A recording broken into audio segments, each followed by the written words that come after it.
하나님의 말씀 보겠습니다.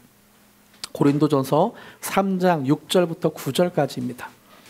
고린도전서 3장 6절부터 9절까지.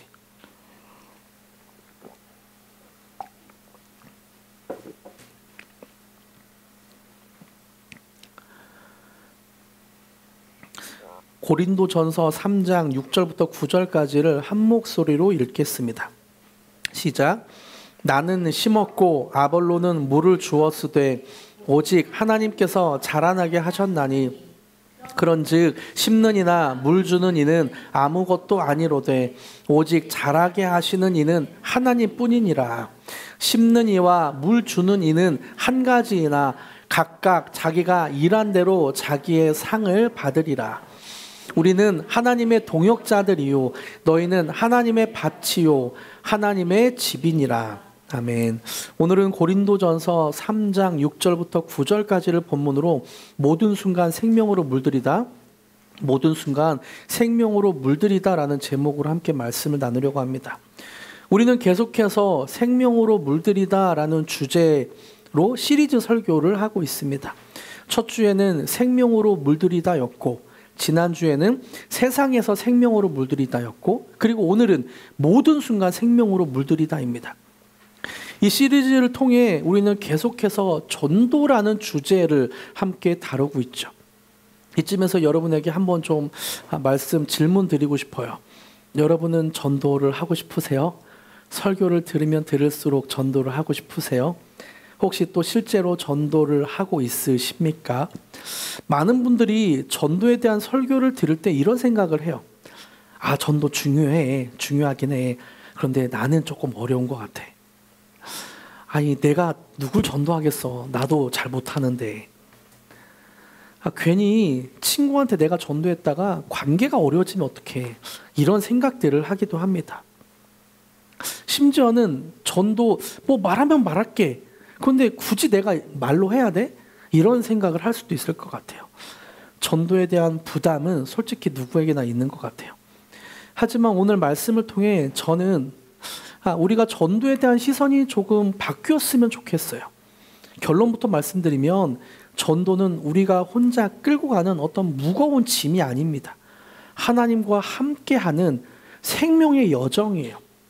전도는 내 힘으로 억지로 하는 것이 아닙니다.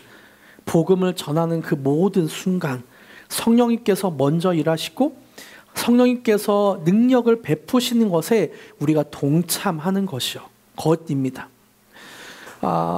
쉽게 예를 한번 들어볼까요? 저에게는 고등학교 시절부터 어린 시절부터 알던 친구, 고등학교 친구가 있습니다. 이 친구는 어린 시절 교회를 같이 다녔었어요. 그런데 그 친구가 고등학교를 졸업하면서 교회를 떠났습니다. 이유는 교회에서 겪었던 상처 때문입니다. 어른들이 했던 무례한 말과 이해할 수 없는 행동들 때문에 친구는 마음에 깊은 상처를 안고 교회를 떠나갔어요. 시간이 흘러도 이 친구는 교회에 대한 부정적인 시각을 가지고 있었고 뉴스에서 교회 이야기가 나오면 저에게 굉장히 교회 욕을 많이 했던 친구입니다. 저는 그 친구를 전도하고 싶어서 제가 20살에 예수님을 영접했으니까 27년 동안 굉장히 노력을 많이 했습니다. 교회 가자, 밥 사줄게. 선물 줄게. 교회에서 선물 준데 가자. 교회에서 이런 노는 거 한대. 캠프 가는데 같이 가자. 너 어렸을 때 교회 다녔잖아. 이런 이야기를 많이 했었습니다. 특히 이 친구는 상처가 깊었는지 코로나 시기에 일부 교회들이 보여준 무책임한 모습, 그리고 교회 안에 정치적인 이야기가 많이 나올 때마다 교회에 대한 혐오감이 더 커졌던 것 같아요. 저에게 좀 심한 말들도 많이 했었습니다. 그런 친구에게 저는 어느 날 올해 이런 이야기를 했어요. 내가 너에게 잘못한 것은 아니지만 그래도 내가 기독교인으로 사과할게. 미안하다. 이렇게 사과한 이유는 친구가 교회에 받은 상처가 사실이었고 또 일부 교회가 잘못한 것도 있었기 때문입니다. 그래서 제가 기독교를 대표하는 것은 아니지만 진심을 담아 그 친구에게 사과를 했습니다. 그리고 나서 한참 시간이 흘렀는데요. 지난 화요일에 있었던 일이에요. 그 친구가 저한테 카톡을 하나 보냈습니다. 아이들을 이제 밤늦게 밤 11시인가 12시쯤이었어요. 그 친구가 세 자녀가 있거든요. 세 자녀를 이렇게 보면서 너무 사랑스러운 마음이 많이 들었나 봐요. 이렇게 메시지를 보냈어요. 아이들이 너무 사랑스러운데 더 잘해주지 못해서 마음이 아프다. 그러면서 이렇게 보냅니다. 하나님도 그렇게 우리를 바라보셨을까? 저는 이 메시지를 보는 순간 가슴이 뛰었어요. 와, 교회에 대한 상처 때문에 교회를 혐오하고 교회에 대해 부정적으로 이야기하던 친구가 와, 하나님이 나를 사랑한다는 상상을 하기 시작했구나. 이것이 바로 전도이죠. 전도는 교리를 가르치는 것부터 시작되지 않습니다. 내가 맞아, 논쟁을 이기는 것에서부터 내가 진리를 너한테 알려줄게 라고 하는 것이 전도가 아니에요. 전도는 함께 아파하고 진심으로 사랑하고 조용히 기다리는 가운데 성령님이 하시는 일입니다. 성령님께서 사람의 마음에 생명을 심으시고 그 생명이 조금씩 자라나는 게 전도라는 거예요. 요한복음 3장에서 예수님은 니고데모에게 이렇게 말해요. 3장 3절 제가 읽어드릴게요. 예수께서 대답하여 이르시되 진실로 진실로 내게 이르노니 사람이 거듭나지 아니하면 하나님 나라를 볼 수 없느니라. 예수님은 니고데모에게 생명을 얻기 위해 더 많이 배워야 돼, 어떤 진리를 더 많이 깨달아야 돼 라고 말하지 않았어요. 너가 더 착하게 살아야 돼, 너가 구원받으려면, 너가 영생을 얻으려면 더 착하게 더 많은 걸 해야 돼 라고 말씀하지 않았습니다. 딱 한 가지 말했죠. 뭐죠? 한 가지, 사람이 거듭나지 아니하면 하나님 나라를 볼 수 없다. 거듭나야 한다. 다시 태어나야 한다라고 말하고 있습니다. 그럼 사람이 어떻게 거듭날 수 있을까요? 어떻게 하나님의 생명을 얻고 알 수 있을까요? 5절에서 설명하고 있어요. 같이 한번 읽어볼까요? 5절 시작. 예수께서 대답하시되 진실로 진실로 내게 이르노니 사람이 물과 성령으로 나지 아니하면 하나님 나라에 들어갈 수 없느니라. 물과 거듭나는 것은 어떻게 이루어진다고요? 물과 성령으로 이루어진다. 여러분, 여기서 우리는 생명을 전하는 전도의 본질을 보게 됩니다. 사람이 거듭나는 것, 회심하는 것, 다시 태어나는 것은 설득이나 논리가 아니라 성령께서 하시는 일입니다. 8절에서도 사람을 회심시키는 것을 예수님은 분명히 못 박아 말하고 있어요. 사람을 거듭나게 하는 것, 회심하게 하는 것. 8절, 바람이 임의로 불매 내가 그 소리는 들어도 어디서 와서 어디로 가는지 알지 못하나니 성령으로 난 사람, 거듭난 사람, 생명을 얻은 사람도 그러하다. 그러니까 전도는 내가 얼마나 말을 잘하느냐, 얼마나 논리적으로 이야기를 하느냐의 문제가 아닙니다.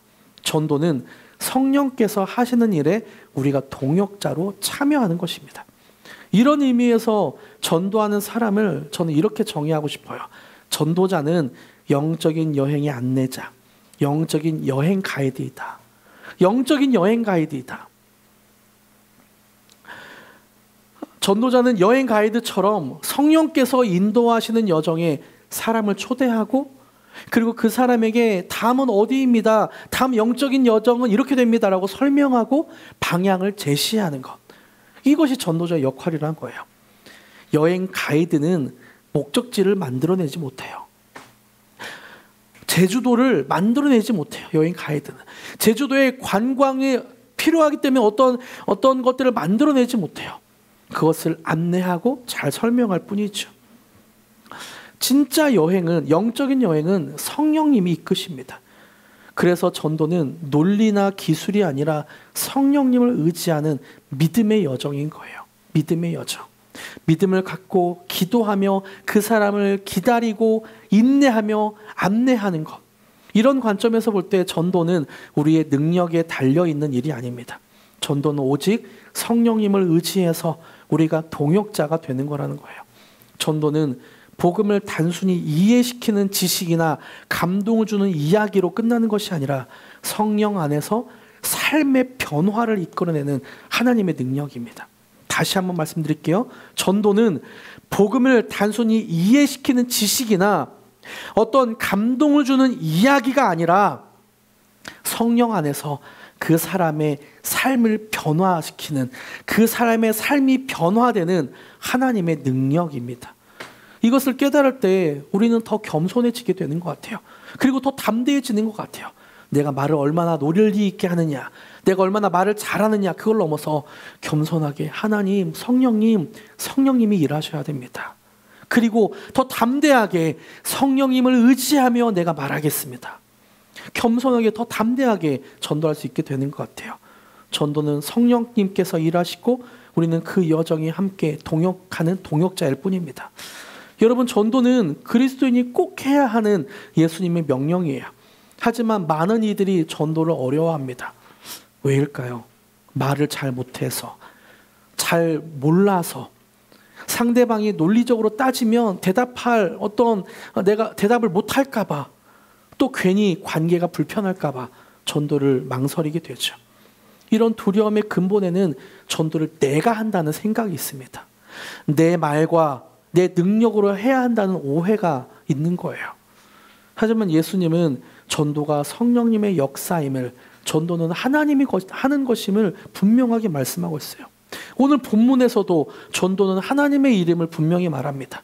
고린도전서 3장 6절과 7절을 보세요. 전도의 본질이 나옵니다. 같이 읽을까요? 고린도전서 3장 6절과 7절. 자막을 좀 띄워주시면 감사하겠습니다. 고린도전서 3장 6절과 7절 시작. 나는 심었고 아볼로는 물을 주었으되 오직 하나님께서 자라나게 하셨나니 그런즉 심는 이나 물 주는 이는 아무것도 오직 자라게 하시는 이는 하나님뿐이니라. 바울은 말하는 거예요. 사람들이 나는 바울로 파다 아볼로 파다 얘기하니까 물 주는 거나 심는 것은 이건 아무것도 아니다. 이런 전도는 아무것도 아니다라고 하면서 자라나게 하시는 분이 누구라고 말하나요? 하나님이라고 말하는 거죠. 오직 자라게 하시는 이는 하나님뿐이다. 바울은 전도와 회심의 주체가 사람이 아니라 하나님이심을 분명하게 말합니다. 우리는 씨를 심고 물을 줄 수는 있어요. 하지만 자라게 하시는 분은 오직 하나님이십니다. 그래서 어떤 분은 이렇게까지 이야기하더라고요. 전도는 기도가 90%이고 말이 10%이다. 기도가 90%이고 말이 10%이다. 이것은 단순히 비율의 문제가 아닙니다. 기도를 90%하고 말을 10% 이런 비율의 문제가 아니에요. 전도가 인간의 기술이 아니라 하나님의 은혜라는 사실을 강조하는 말이죠. 그래서 우리가 복음을 전한다는 것은 설득이나 논리로 잘 설명하는 것이 아니라 하나님께서 준비시킨 영혼에게 하나님께서 주시는 말을 잘 전달하는 것, 그리고 우리가 하나님께서 준비시킨 사람에게 다가가는 것이 전도라는 거예요. 변증은 분명 중요하고 필요한 일입니다. 사람들에게 잘 말을 전달하는 건 중요해요. 중요하지 않다는 말이 아니에요. 하지만 변증만으로 전도가 되진 않습니다. 변증은 사람들에게 잘 정돈된 말을 해줄 수 있겠지만 그 마음에 복음이 들어가 열매 맺게 하는 일은 오직 성령님의 역사로만 가능해요. 많은 사람들이 전도를 설득이라고 오해하는 것 같아요. 그래서 말을 잘 하려고 노력하고 논리적이고 설득력 있게 전달하려고 많은 노력을 기울입니다. 하지만 복음은 설득으로 믿게 되는 정보가 아니죠. 복음은 하나님이 변화시키는 하나님의 일입니다. 프란시스 셰퍼는 이렇게 말했어요. 사람들은 논쟁으로 마음이 움직이는 것이 아니라 사랑으로 설득된다. 사람들은 논쟁, 말싸움으로 마음이 움직이는 것이 아니라 사랑으로 설득된다. 전도할 때 변증이 필요하지만 진정한 전도는 따뜻한 관계, 공감, 사랑 속에서 이루어진다는 의미이죠. 최근에는 이런 전도의 방식이 따뜻한 변증이라는 말로 소개되기도 하더라고요. 따뜻한 변증. 말로 저 사람을 압도하고 이기는 변증이 아니라 따뜻하게 그 사람을 공감하고 사랑하면서 중요한 진리를 전달하는 것. 상대방의 상처를 공감하고 진심으로 그리스도의 사랑을 보여줄 때 따뜻한 변증이라고 말합니다. 그래서 모든 전도는 기도 위에 이루어지는 것이고 사랑으로 행하는 것입니다. 하나님께서 마음밭을 갈아주시고 성령님께서 준비시킨 자에게 우리는 단지 순종하며 다가갈 뿐이죠. 따뜻한 변증은 인간적인 호감을 얻기 위한 수단이 아니라 하나님의 사랑, 그리스도의 사랑을 담아내는 복음의 통로일 뿐입니다. 그래서 우리는 따뜻한 변증을 준비할 필요도 있지만 더 먼저 기도하고 그 사람을 사랑하는 것이 더 필요하죠.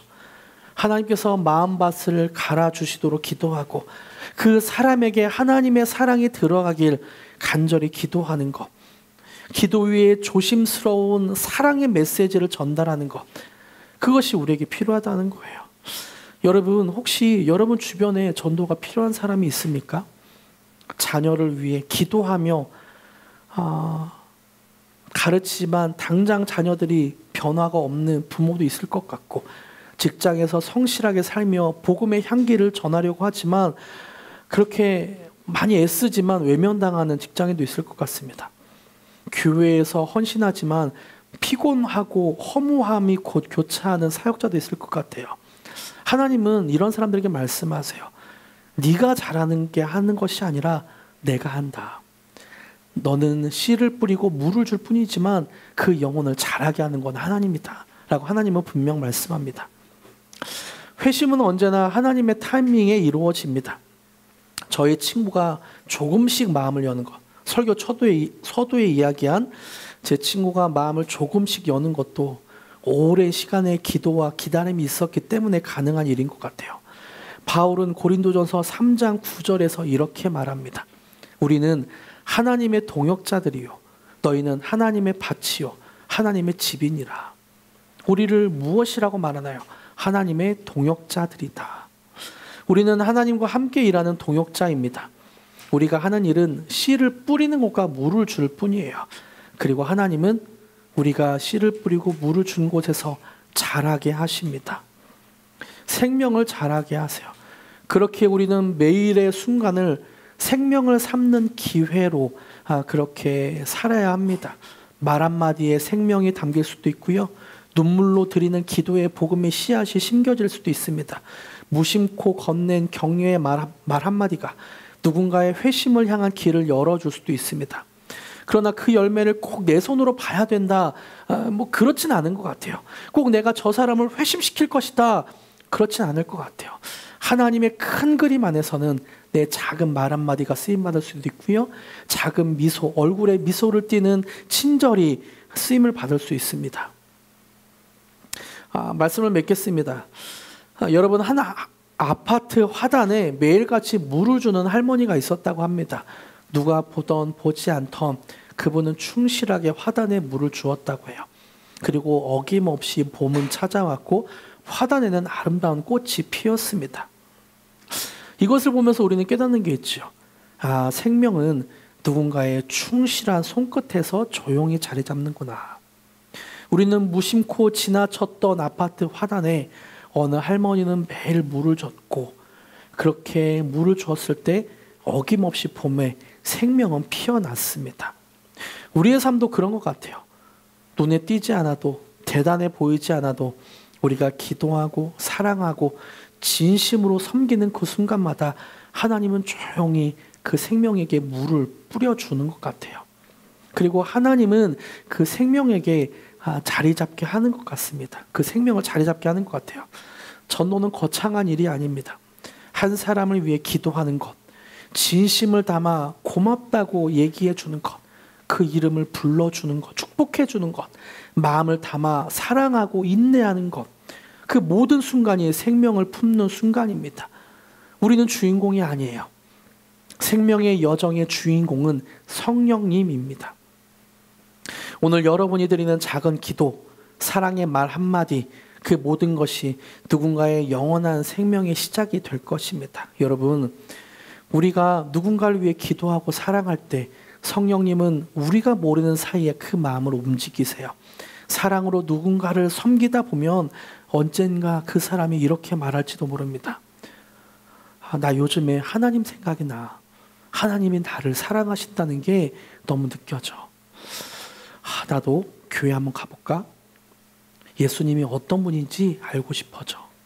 우리는 모르는 사이에 그 사람의 영혼의 씨앗이 뿌려지고 싹이 트고 성령님이 자라게 하실 것입니다. 할렐루야. 여러분의 모든 삶이 생명으로 물들이길 축복합니다. 할렐루야. 그리고 그 생명이 하나님의 은혜로 자라가는 것을 좀 경험하고 발견하는 저와 여러분에게 축복합니다. 할렐루야. 함께 마음을 모아 찬양합시다. 우리 보좌 앞에 모였네. 찬양하기로 원합니다. 우리 보좌 앞에 모였네. 우리 보좌 앞에 모였네.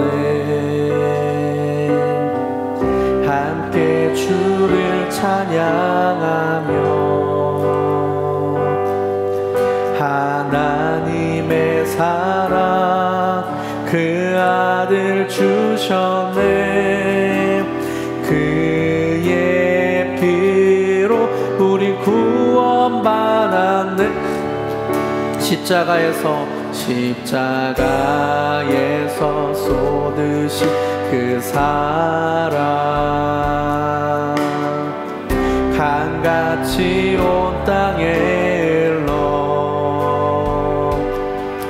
각 나라와 족속 백성 방언에서 구원받고 주 경배드리네.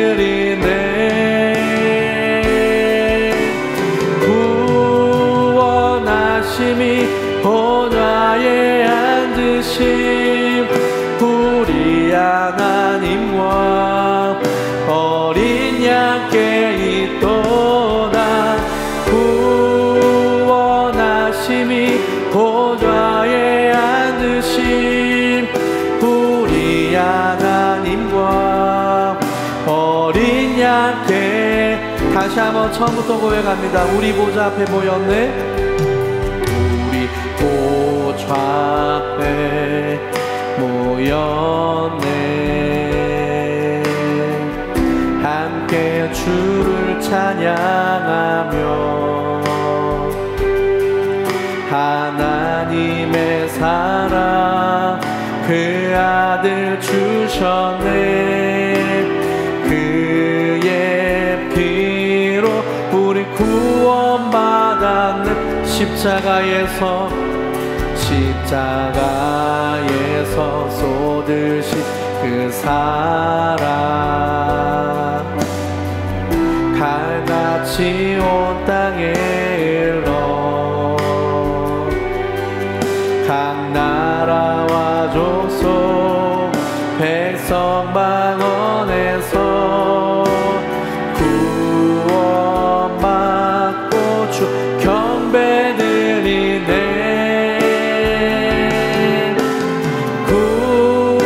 구원하심이 보좌에 앉으신 우리 하나님과 어린 양께 있도다. 구원하심이 보좌에 앉으신 우리 하나님과 어린 양께. 구원하심이 보좌에 앉으신 우리 하나님과 어린 양께 있도다. 구원하심이 보좌에 앉으신 우리 하나님과. 다시 한번 구원하심이 보좌에 앉으신 우리 하나님과 어린 양께 있도다. 구원하심이 보좌에 앉으신 우리 하나님과 어린 양께 있도다. 우리 함께 기도하기로 합니다. 함께 기도할 때 여러분 혹시 여러분 마음에 설교를 들으면서 부담이 되었던 사람, 생각나는 사람이 있다면 그 사람을 위해서 기도하기로 합니다. 부담이 되었던 사람, 그리고 주변에 예수님을 모르는 사람을 위해서 주님 그가 예수님을 알기로 합니다. 성령님, 그의 영혼이 자라게 하여 주시옵소서. 생명을 얻게 하여 주시옵소서. 함께 그렇게 조용히 기도하며 주님 앞에 나아갑시다. 기도하시겠습니다. 하나님 위해 간절히 기도합니다. 하나님, 그가 예수님을 알게 하여 주시옵소서. 그 안에 생명이 자라가게 하여 주시옵소서. 하나님, 그 안에 영적인 생명이 자라가게 하여 주시옵소서. 저는 말을 잘못하지만 기도로 주님 앞에 나아갑니다. 주님이 일하시길 간절히 간구합니다. 주님이 역사하여 주시옵소서. 주님이 일하시옵소서. 성령으로 그 말씀을 주장하시옵소서. 하나님, 성령님을 의지하며 기도합니다. 내가 물을 뿌리고 씨를 뿌리지만 그 모든 것들을 자라게 하시는 분은 성령님이시기에, 하나님이시기에 의지하며 기도합니다. 하나님, 우리가 이름을 부르며 기도한 그 영혼이 자라가게 하여 주시옵소서. 그 마음이 하나님을 알고 싶은 마음이 있게 하여 주시고, 하나님을 깊이, 하나님의 사랑을 깊이 알고 체험하고 싶은 마음이 일어나게 하여 주시옵소서. 우리를 값없이 구원하신 예수 그리스도의 십자가와 부활이 어떤 의미인지 마음으로 다가올 수 있도록 그 영혼을 지켜주시옵소서. 감사드리며 예수님의 이름으로 기도드립니다. 아멘. 함께